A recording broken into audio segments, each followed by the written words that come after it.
का वेलकम करती हूँ। जैसा कि हम पढ़ रहे हैं मैनेजमेंट के ओवरव्यू को, लास्ट क्लास में मैंने पढ़ा दिया है। इससे आगे की बात करते हैं इसके कंसेप्ट की। क्या होता है कंसेप्ट? इससे पहले मैं आपको मैनेजमेंट थोड़ा सा रिवाइज करवा देती हूँ कि मैनेजमेंट के बारे में लोगों ने क्या कहा है, क्यों इसकी इंपॉर्टेंस है। जरा देखो, it is regarded as a most crucial factor. सबसे बड़ा निर्णायक फैक्टर होता है किसी भी बिजनेस के सक्सेस और फेलियर में, as it is the success और फेलियर ऑफ एनी ऑर्गेनाइजेशन। किसी भी बिजनेस यूनिट के सक्सेस के, फेलियर के, सारी चीजें डिपेंडेंस सारी मैनेजमेंट पे करती है कि मैनेजमेंट अगर अच्छा हुआ तो उसकी सक्सेस श्योर है। अब जरा बात करते हैं जो मैनेजमेंट के एक्सपर्ट रहे, पीटर एफ ड्रकर। सब लोग जानते हैं पीटर एफ ड्रकर के बारे में। उन्होंने मैनेजमेंट के बारे में क्या कहा है, जरा देखिए। It is a dynamic life giving element for any business. किसी भी बिजनेस के लिए ये सबसे ज्यादा गतिशील और जीवन दाता तत्व है। क्यों है ऐसा तत्व? क्योंकि हम ये कहते हैं हमारे बिजनेस में या तो होते हैं रिसोर्सेज या होता है हमारा मैनेजमेंट। अगर रिसोर्सेज और मैनेजमेंट का खूबसूरत कॉम्बिनेशन हो जाए तो हम प्राप्त करते हैं प्रोडक्शन, और वो प्रोडक्शन होता है या तो गुड्स के फॉर्म में या होता है सर्विसेज के फॉर्म में। यही उसके सक्सेस या फेलियर का क्रूशियल फैक्टर बन जाता है। अगर हम ये कहें कि management plays a significant role in the welfare of society as a whole, किसी भी समाज के कल्याण में ये पूर्ण रूप से बहुत महत्वपूर्ण भूमिका अदा करता है। क्यों? क्योंकि समाज में बहुत सारे स्टेक होल्डर्स होते हैं। मैं यहाँ पे आपको कुछ 4 स्टेक होल्डर्स की बात करती हूँ। अगर हम बात करें कंज्यूमर्स की, तो कंज्यूमर्स को क्या मिलता है एक अच्छे मैनेजमेंट से? उन्हें मिलता है अपने नीड की सेटिस्फेक्शन। अगर मैं एम्प्लॉइज की बात करूं, यानी कर्मचारियों की बात करूं, तो उन्हें अच्छे job just because of the good management मिलते हैं। सप्लायर्स को अपना मार्केट सिर्फ मैनेजमेंट की वजह से मिलता है। अच्छा मैनेजमेंट, अच्छा मार्केट, अच्छा प्रॉफिट। और गवर्नमेंट की बात करेंगे तो गवर्नमेंट हमेशा टैक्स की तरफ दिमाग लगाती है। डायरेक्ट और इनडायरेक्ट टैक्स में रेवेन्यू जनरेट किस तरह से होती है? Just because of the good management of the government, right? तो इसीलिए कहा जाता है as a whole it plays significant role. अब अगर बात करें मैनेजमेंट के साथ में जो आज की क्लास का मेन टॉपिक है, that is the concept of the management. सबसे पहले हमें यह समझना पड़ेगा कि कंसेप्ट होता क्या है। कंसेप्ट होता है हर एक व्यक्ति का किसी चीज को, किसी घटना को देखने में अपना एक नजरिया। अब वो कंसेप्ट यानी an abstract idea generalized from a particular instances और एन इवेंट। मैं आपको एक एग्जांपल देती हूँ। मैंने यहाँ लिखा है लॉर्ड गणेशा आइडल। हमारे भगवान गणेश की जो मूर्ति होती है वो क्या कहती है? हर एक व्यक्ति उसके बारे में कुछ ना कुछ नई बात कहता है। जो भी कहता है हर एक का अपना अवधारणा है, हर एक की अपनी सोच है, और कोई भी गलत नहीं है। आप किसी भी व्यक्ति के विचार को गलत तब तक नहीं कह सकते कि जब तक वो साबित ना हो जाए। हर एक के अपने आइडियोलॉजी होती है। कुछ गणेश भगवान की मूर्ति को देखकर कहते हैं अरे ये तो डाइटी है, यानी सर्वशक्तिमान है, सुपर पावरफुल है। अगर कुछ लोग कहते हैं ये तो प्रथम पूज्य है, हर एक काम में पहले जो पूजनीय लोग हैं वो है भगवान गणेश। और कुछ लोग कहते हैं इनका तो शरीर दूसरों के शरीर से बिल्कुल अलग है, दैट्स व्हाई ही और she is a specified. Physic wise the lord Ganesha is specification. तो क्यों? क्योंकि उनका पेट बहुत बड़ा है, उनके कान जो है वो छाजले के जैसे हैं, उनका जो सूंड है उनके फेस पे और लोगों के फेस पे नहीं है, क्योंकि उन्हें हाथी का मुंह लगाया गया था। ये जो सारी चीजें हैं वो स्पेसिफाई करती है गणेश को। गणेश हर कोई नहीं हो सकता, गणेश गणेश ही होता है। इसीलिए हर एक का अपना कंसेप्ट कहा गया है। कोई भी व्यक्ति गलत नहीं है, कोई भी व्यक्ति सही नहीं है। इसमें हम कहेंगे हर एक व्यक्ति का अपने एक भाव होते हैं उस किसी घटना को, किसी चीज को देखने के बाद जो उसके मन में आते हैं। इसीलिए मैनेजमेंट के बारे में हम क्या कहेंगे, मैनेजमेंट क्या है, इसका भी अपना एक कंसेप्ट होता है। हर एक व्यक्ति का अपना अपना विचार है कि मैनेजमेंट क्या है। आज की क्लास में मैं आपको वही बताने वाली हूँ कि मैनेजमेंट क्या है। इससे पहले कि मैनेजमेंट क्या है, मैं आपको एक स्टोरी बताती हूँ जो कि 6 ब्लाइंड मैन और एक एलिफेंट की थी, यानी एक हाथी और 6 अंधे आदमी।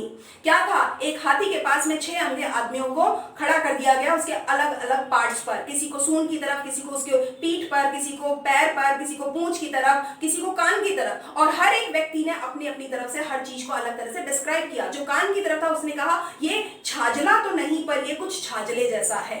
जो पीठ पर बैठा था वो कहता है ये कोई बहुत बड़ा आसन तो नहीं पर ये आसन जैसा है। जो पूंछ की तरफ था वो कहता है ये चोटी तो नहीं पर एक चोटी जैसा है। जो पैर की तरफ था उसने कहा कि ये जो खंबा तो नहीं पर खंबे जैसा है। अब आप मुझे बताइए, वो 6 अंधे आदमी जो हाथी को नहीं देख पा रहे थे, लेकिन हर एक एक पार्ट पे खड़ा था, उसने अपनी तरफ से, अपने दिमाग से जो भी उसने परसेप्ट किया उस हिसाब से उसको डिस्क्राइब कर दिया। तो क्या हाथी गलत हो गया? क्या हाथी खंबा हो गया, या छाजला हो गया, या पूंछ हो गया? नहीं, एक्चुअली उन 6 का अपना अपना एक एरिया था। उन्होंने अपने अपने एरिया में जो परसेप्ट किया उन्होंने उसको वैसे ही डिस्क्राइब किया। पर हाथी एज अ होल तो हाथी है।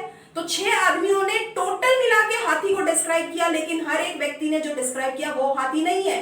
यही है कंसेप्ट। हर एक व्यक्ति का अपना अपना एक विचार होता है, अपना देखने का एक नजरिया होता है, अपना उसका एक ज्ञान क्षेत्र होता है। उस हिसाब से वो चीज के बारे में मान लेता है। तो कंसेप्ट क्या है? कंसेप्ट बहुत बड़ी चीज है, हर एक व्यक्ति का अपना अपना विचार होता है उस चीज के बारे में, क्या उसका ज्ञान पीछे से है और क्या उसने अभी पाया है। तो अगर मैनेजमेंट की बात करेंगे तो मैनेजमेंट के कंसेप्ट को दो हिस्सों में बांटा गया है, एक है वर्ब के रूप में और एक है नाउन के रूप में। वर्ब यानी जिन चीजों से करने का पता चलता है, तो मैनेजमेंट कुछ करता है, प्रक्रिया है, इसलिए से वर्ब का है। और नाउन क्यों? क्योंकि नाउन का मतलब है जो करने वाला होता है, तो मैनेजमेंट ही करता है, इसलिए हमने मैनेजमेंट को कर्ता मान लिया है, मतलब नाउन मान लिया है। तो क्या कहती है ये बात, तो जरा देखिएगा।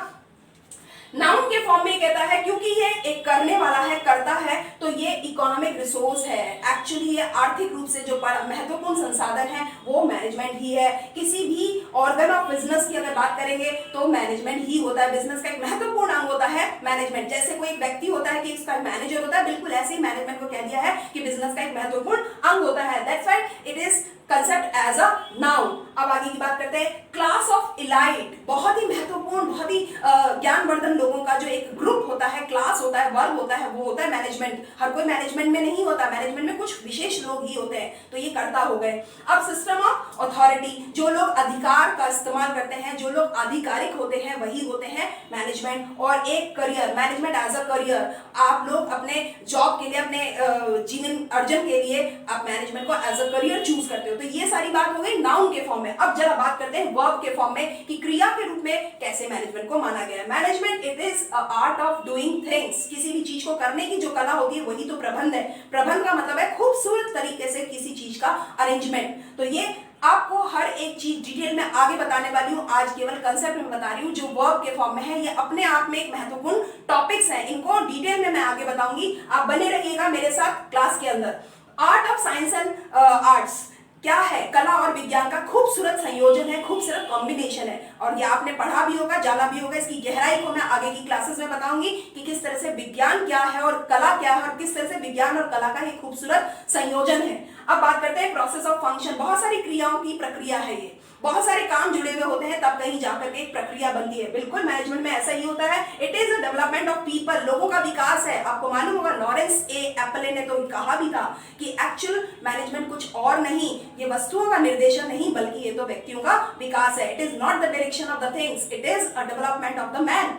तो आपको याद आ रहा होगा, दिस इज द लीडरशिप। किसी भी नेतृत्व में अगर हम मानेंगे तो मैनेजमेंट ही होता है। अगर मैनेजमेंट अच्छा है तो लीडरशिप अच्छी है, और लीडरशिप अच्छी है तो गुड मैनेजमेंट तो होगा ही होगा।